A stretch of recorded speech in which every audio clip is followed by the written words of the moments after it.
SK ഇപ്പോൾ AICC ആസ്ഥാനത്തിന് മുന്നിലേക്ക് ഇപ്പോൾ വാഹനവ്യൂഹം എത്തിയിട്ടുണ്ട്. ഇപ്പോൾ AICC ആസ്ഥാനത്തിനകത്ത് ഇപ്പോൾ ഗേറ്റിന് അടുത്തേക്ക് ഇപ്പോൾ മല്ലികാർജ്ജുൻ ഖാർഗെ, ദേശീയ അധ്യക്ഷൻ സോണിയാഗാന്ധി അടക്കമുള്ളവർ, രാഹുൽ ഗാന്ധി അടക്കമുള്ളവർ മുൻനിരയിൽ നമുക്ക് കാണാം. അവർ ഇപ്പോൾ ഗേറ്റിനടുത്തേക്ക് വന്ന് നിൽക്കുകയാണ്. അവിടെ നിന്ന് തന്നെ അദ്ദേഹത്തിന്റെ ഭൗതികദേഹത്തെ ഇങ്ങോട്ടേക്ക് സ്വീകരിക്കുന്നത് ഈ പ്രധാനപ്പെട്ട നേതാക്കൾ തന്നെയാണ്. അവർ തന്നെയാണ് മുൻനിരയിലുള്ളത്. ഒപ്പം തന്നെ വിവിധ സംസ്ഥാനങ്ങളിലെ നേതാക്കൾ, കോൺഗ്രസിന്റെ വർക്കിംഗ് കമ്മിറ്റി മെമ്പർമാർ, തലയെടുപ്പുള്ള എല്ലാ നേതാക്കളും, ഏതാണ്ട് എല്ലാവരും തന്നെ ഇപ്പോൾ AICC ആസ്ഥാനത്ത് കാത്തിരിക്കുകയാണ്. അല്പസമയത്തിനകം തന്നെ അകത്തേക്കുള്ള പ്രവേശനം നമുക്ക് കാണാൻ വേണ്ടി കഴിയും.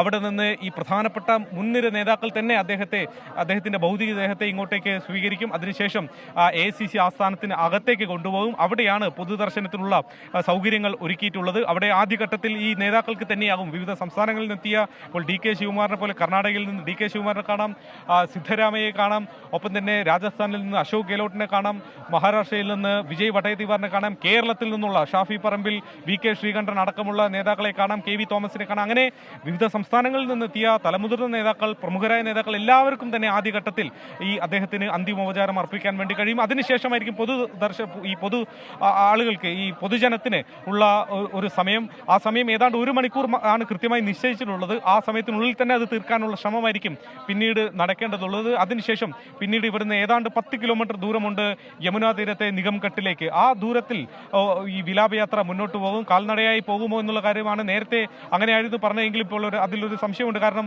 കാലാവസ്ഥ അത്ര അനുകൂലമല്ല. മഴ ഇന്ന് എന്തായാലും പെയ്യും, ശക്തമായ മഴ ഉണ്ടാകുമെന്ന് കാലാവസ്ഥ പ്രവചനമുണ്ട്. അതിന്റെ സൂചനകൾ ഇപ്പോൾ തന്നെ ഇവിടെയുണ്ട്. നല്ല തണുപ്പും അനുഭവപ്പെടുന്നതാണ്. അങ്ങനെ ഒരു ദുഷ്കരമായ ഒരു സാഹചര്യം കാലാവസ്ഥയുടെ കാര്യത്തിലുണ്ട്. അതുകൊണ്ട് ആ തീരുമാനം അത് ഏത് തരത്തിലായിരിക്കും എന്നത് അറിയേണ്ടതുണ്ട്.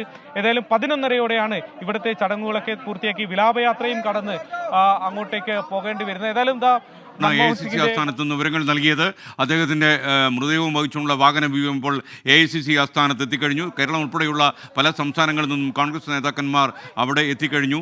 താൻ പഠിച്ച സാമ്പത്തിക ശാസ്ത്രം, പണ്ഡിതോചിതമായ ബോധത്തോടെ താൻ അഭ്യസിച്ച സാമ്പത്തിക പാഠങ്ങളൊക്കെ തന്നെ ഇന്ത്യയിലെ ജനകോടികളുടെ മോചനത്തിന് ഉപയോഗിക്കാൻ ശ്രമിച്ച പരിണതപ്രജ്ഞനായ സാമ്പത്തിക ശാസ്ത്രജ്ഞൻ, ഒരു ധനമന്ത്രി എന്ന നിലയിൽ ഏത് ധനമന്ത്രിയെക്കാളും രാജ്യത്തിൻ്റെ പോരാട്ടത്തിനു വേണ്ടി ഉപയോഗിക്കാൻ കഴിയുമെന്ന് തെളിയിച്ച ഒരു ധനമന്ത്രിയുടെ യാത്രയപ്പിൻ്റെ ആദ്യ സൂചനകളും ആദ്യ ദൃശ്യങ്ങളുമാണ് പ്രേക്ഷകരിപ്പോൾ തത്സമയം കാണുന്നത്. ഒരുപക്ഷെ ചരിത്രത്തിൽ തങ്കലിപികളിൽ രേഖപ്പെടുത്തുന്ന കാലഘട്ടമാണ് ധനമന്ത്രി എന്ന നിലയിൽ ഇന്ത്യയിൽ ഡോക്ടർ മൻമോഹൻ സിംഗ് പ്രവർത്തിച്ചത്. അതിസാഹസികമായ ഒരു തീരുമാനം ലിബറലൈസേഷനിലൂടെ, ഉദാരവൽക്കരണത്തിലൂടെ ഇന്ത്യയിൽ എടുക്കാൻ തീരുമാനമെടുത്ത ഡോക്ടർ മൻമോഹൻ സിംഗ് ഇന്ന് ലോകത്ത് ഏറ്റവും കൂടുതൽ സ്തുതി കിട്ടുന്ന പൊതുപ്രവർത്തകൻ കൂടിയാണ്. ഒരു ധനമന്ത്രി എന്ന നിലയിൽ അദ്ദേഹം അഭ്യസിച്ച സാമ്പത്തിക വഴികളെല്ലാം തന്നെ ഇന്ത്യക്ക് ഗുണകരമായി എന്നത് ചരിത്ര നേട്ടമായി. ദിലീപ് കുമാർ കൂടി നമുക്ക് സെൻട്രൽ ന്യൂസ് ഡെസ്കിൽ നിന്ന് ചേരുന്നു. ദിലീപ് കുമാർ, രാജ്യം കണ്ട ഏറ്റവും നല്ല നന്മയുള്ള പൊതുപ്രവർത്തകൻ്റെ വിയോഗത്തിനാണ്, അദ്ദേഹത്തിൻ്റെ യാത്രയപ്പിനാണ് നമ്മളിപ്പോൾ സ്ക്രീനിൽ സാക്ഷ്യം വഹിക്കുന്നത്. വിവരങ്ങൾ ഇപ്പോൾ മുൻ പ്രധാനമന്ത്രി മൻമോഹൻ സിംഗിൻ്റെ മൃതദേഹം കോൺഗ്രസ് ആസ്ഥാനത്ത്, ഡൽഹിയിലെ AICC ആസ്ഥാനത്ത് പൊതുദർശനത്തിന് വയ്ക്കുകയാണ്. ഇവിടെ ഇപ്പോൾ ആദരാഞ്ജലി അർപ്പിക്കുന്നതിന് കോൺഗ്രസിൻ്റെ പ്രധാനപ്പെട്ട നേതാക്കളെല്ലാം എത്തിയിട്ടുണ്ട്. മൻമോഹൻ സിംഗിൻ്റെ കുടുംബാംഗങ്ങൾ, ഭാര്യ ഗുർശരൺ കൗർ അടക്കമുള്ളവർ ഇപ്പോൾ AICC ആസ്ഥാനത്ത് എത്തിയിട്ടുണ്ട്.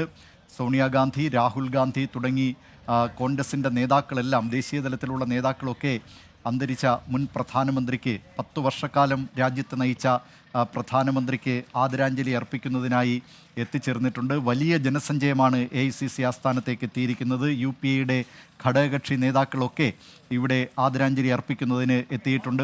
ഏതാണ്ട് 1 മണിക്കൂറോളം ഇവിടെ പൊതുദർശനം ഉണ്ടാകുമെന്നാണ് അറിയാൻ കഴിയുന്നത്. കോൺഗ്രസ് അധ്യക്ഷൻ മല്ലികാർജ്ജുൻ ഖാർഗെ ദൃശ്യങ്ങളിൽ കാണാം, പ്രിയങ്ക ഗാന്ധി, അശോക് ഗെഹ്ലോട്ട്, അങ്ങനെ കോൺഗ്രസിൻ്റെ പ്രധാനപ്പെട്ട നേതാക്കളൊക്കെ AICC ആസ്ഥാനത്തുണ്ട്. V നാരായണസ്വാമി, അങ്ങനെ നിരവധി നേതാക്കൾ ഇവിടെ AICC ആസ്ഥാനത്ത് ആദരാഞ്ജലി അർപ്പിക്കാൻ എത്തിച്ചേർന്നിട്ടുണ്ട്. ഇതിനുശേഷം 1 മണിക്കൂർ ഇവിടെ പൊതുദർശനത്തിന് വെച്ചതിന് ശേഷമായിരിക്കും യമുനാ തീരത്തെ നിഗംബോധ് ഘട്ടിലേക്ക് മൃതദേഹം കൊണ്ടുപോവുക. അവിടെയാണ് സംസ്കാര ചടങ്ങ്. അന്ത്യകർമ്മങ്ങൾ അവിടെ നടക്കട്ടെ എന്നാണ് ഇപ്പോൾ കേന്ദ്ര സർക്കാർ പറഞ്ഞിട്ടുള്ളത്. അതിനുശേഷം ഈ സ്മാരകം സംബന്ധിച്ച സ്ഥലത്തിൻ്റെ കാര്യത്തിൽ സ്മാരകം വേണം എന്ന ആവശ്യം കോൺഗ്രസ് ഉന്നയിച്ചിട്ടുണ്ട്. അവിടെ നിഗംബോധ് ഘട്ടിന് സമീപം, രാജ്ഘട്ടിന് സമീപമൊക്കെയായി പ്രമുഖ ദേശീയ നേതാക്കൾ, നമ്മുടെ രാഷ്ട്രപിതാവ് മഹാത്മാഗാന്ധി മുതൽ അന്തരിച്ച മുൻ പ്രധാനമന്ത്രിമാരൊക്കെ അന്ത്യവിശ്രമം കൊള്ളുന്ന സ്ഥലമാണ്.